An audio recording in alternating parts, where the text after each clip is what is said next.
Sir, ക്രമസമാധാന നില തകർന്ന് കുറ്റവാളികൾ യഥേഷ്ടം അഴിഞ്ഞാടുന്ന ക്രമസമാധാന പാലകരും ഗുണ്ടകളും ക്രിമിനലുകളും കൂട്ടുകച്ചവടക്കാരായി അത്താഴ വിരുന്നുകൾ കൊഴുപ്പിക്കുന്ന ജയിലുകൾ അവധിക്കാല വസതികളായി മാറുന്ന ദുരിതകാലത്താണ് സർ ഇന്ന് നമ്മുടെ സംസ്ഥാനം.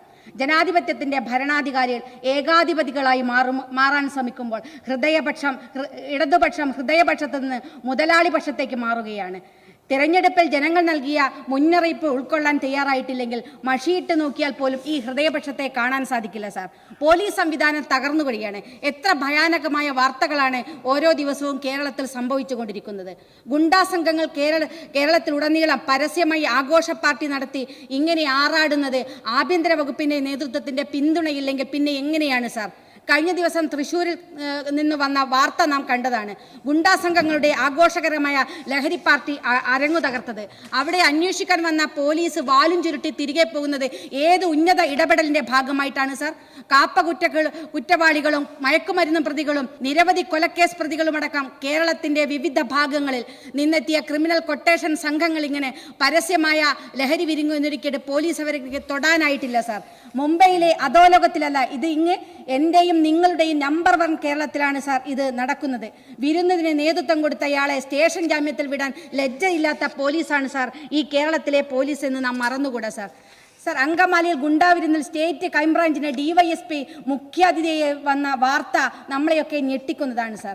സർ, ഈ സഭയിലെ ഏറ്റവും ബഹുമാന്യയായ MLA-യും മുൻ മന്ത്രിയുമായ ടീച്ചർ വടകര മത്സരിക്കുന്ന സമയത്ത് കാഫിർ പ്രയോഗം നടത്തി പോസ്റ്റ് ഇട്ടു എന്ന ആരോപിച്ചയാൾ ഫോൺ ഉൾപ്പെടെ പോലീസ് സ്റ്റേഷനിൽ ഹാജരാക്കി പരാതി നൽകി. ആ പോസ്റ്റിന്റെ ഉറവിടം കണ്ടെത്താൻ വേണ്ടി ഇന്നുവരെ പോലീസിനായിട്ടില്ല സാർ. ഈ നാടിന് അറിയണം, വർഗീയത കളിച്ച് രാഷ്ട്രീയ ലാഭം കൊയ്യാൻ വേണ്ടി ശ്രമിച്ചത് ആരാണ് എന്ന് ആ നാടിനറിയണം സർ. അധികാരവും പോലീസും നിങ്ങളുടെ കയ്യിലാണ്. ആ നിങ്ങളുടെ കയ്യിലുള്ള ഈ പോലീസ് സംവിധാനം എന്തുകൊണ്ട് ഇത്രയും നാളായിട്ട് ഇതിനെ കണ്ടെത്താൻ സാധിച്ചില്ല? അശ്ലീല പോസ്റ്ററുകളും വീഡിയോകളും ഇറക്കി അപമാനിച്ചു എന്ന് ടീച്ചർ തൊണ്ടയിടറിക്കൊണ്ട് ഇടറുന്ന സ്വരത്തിൽ സംസാരിച്ചത് നമ്മളെല്ലാം കേട്ടതാണ്. ആ ഉറവിടം കണ്ടെത്താൻ കഴിയാത്ത നിങ്ങൾ എങ്ങനെയാണ് സർ ഈ പോലീസിന്റെ ഈ ധനവിനിയോഗ ബിൽ പണം അനുവദിക്കണമെന്ന് പറയുന്നിടത്തേക്ക് എത്തുന്നത്? സർ, വടകരയിലെ മത്സരവുമായി ബന്ധപ്പെട്ട് ബഹുമാന്യയ കൊയിലാണ്ടി MLA ഇവിടെ ചില കാര്യങ്ങൾ സംസാരിച്ചു. ഒരു പേരിന്റെ ഉപയോഗിച്ചുകൊണ്ട് പോലും അവിടെ വർഗീയത കാണുകയും ആ തരത്തിൽ പരാമർശങ്ങൾ പറയുകയും ചെയ്യുന്ന നിങ്ങൾ എങ്ങനെയാണ് സർ കമ്മ്യൂണിസ്റ്റുകാരാകുന്നത്?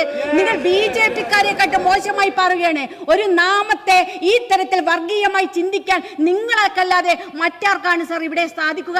സർ, അവിടെ സ്ത്രീകളെ അപമാനിച്ചു എന്ന് പറയുമ്പോൾ സ്ത്രീകളെ അപമാനിച്ച തീർച്ചയായിട്ടും ഒരു സ്ത്രീയെ പോലും അപമാനിക്കരുത് എന്ന് പറയുന്ന ആളുകളാണ് ഞാൻ. ആലത്തൂർ മത്സരിച്ച രമ്യ ഹരിദാസ് എന്ന് പറയുന്ന ഒരു സ്ഥാനാർത്ഥിയെ CPM-ന്റെ കേന്ദ്ര കമ്മിറ്റി മെമ്പർ വിജയരാഘവൻ അധിക്ഷേപിച്ചപ്പോൾ എവിടെയും അതിനെ തള്ളിപ്പറഞ്ഞത് നമ്മളാരും കണ്ടിട്ടില്ല സാർ.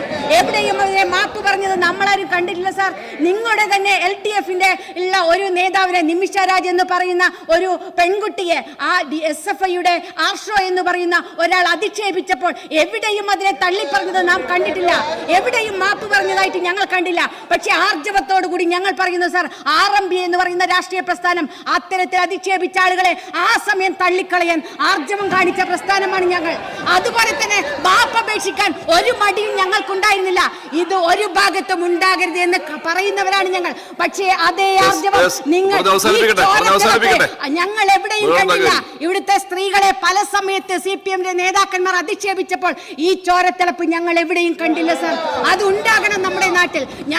ഞാൻ മത്സരിച്ച സമയത്ത് എൻ്റെ ഒരു മോശം മത്സരിച്ചാൽ ജയിച്ചതിൽ 3-ാം സ്ഥാനം 4-ാം സ്ഥാനത്തായി ഞങ്ങളെ വടകര ടൗണിൽ വെച്ച് അധിക്ഷേപിച്ചപ്പോൾ അശ്ലീലമായി കോലം കെട്ടി ഒരു ടൗൺ മുഴുവൻ നടന്ന് പ്രകടനം നടത്തിയപ്പോൾ അതിനെ അധിക്ഷേപിച്ച അതിനെ എതിർത്ത് സംസാരിക്കാൻ മാപ്പപേക്ഷിക്കാൻ ഒരാളെയും ഞങ്ങൾ കണ്ടില്ല സാർ. സ്ത്രീകൾ എവിടെയും ഞങ്ങളുടെ ടൗണിൽ അധിക്ഷേപിക്കപ്പെടരുത് എന്ന് പറയുന്നവരാണ് സാർ. അതിന് ഒരു സംശയവും ഞങ്ങളെ പോലുള്ള ആളുകൾക്കില്ല സാർ. സാർ, ഇവിടെ മരണത്തിലേക്ക് ഇവിടെ സുഹൃത്ത് നമ്മുടെ അനീഷ ഉന്നത വിദ്യാഭ്യാസ യോഗ്യതയും ഉന്നത പദവിയും ഉണ്ടായി വിലയിരുത്തിട്ടോ. പരവൂർ മുനിസിപ്പൽ കോടതിയിലെ അസിസ്റ്റന്റ് പബ്ലിക് പ്രോസിക്യൂട്ടർ അനീഷ്യ മാനസിക പീഡനങ്ങൾ താങ്ങാനാവാതെ സ്വന്തം കുളിമുറിൽ കെട്ടിത്തൂങ്ങി ആത്മഹത്യ ചെയ്തിട്ട് ഒരു നടപടിയും എടുക്കാൻ സാധിച്ചിട്ടില്ല സാർ.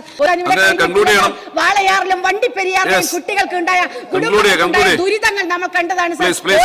ഇതിനും കൃത്യമായ നടപടി ഉണ്ടാകുന്നില്ല. ഒരു നിയമത്തിന് മുന്നിൽ കൊണ്ടുവരാനുള്ള ഒരു നടപടിയും പോലീസിന്റെ ഉണ്ടാകുന്നില്ല സാർ. അതൊന്നും ചെയ്യാത്ത ഈ ആഭ്യന്തര വകുപ്പ് തികഞ്ഞ പരാജയമാണിത്. പിണറായി വിജയന്റെ നേതൃത്വത്തിലുള്ള ഈ ആഭ്യന്തര വകുപ്പ് ഈ നാടിന് തന്നെ അപമാനമായി മാറിക്കൊണ്ടിരിക്കുകയാണ് സാർ. ഈ ധനാവിനിലെ ഞാൻ എതിർത്ത് കൊടുക്കുകയാണ്.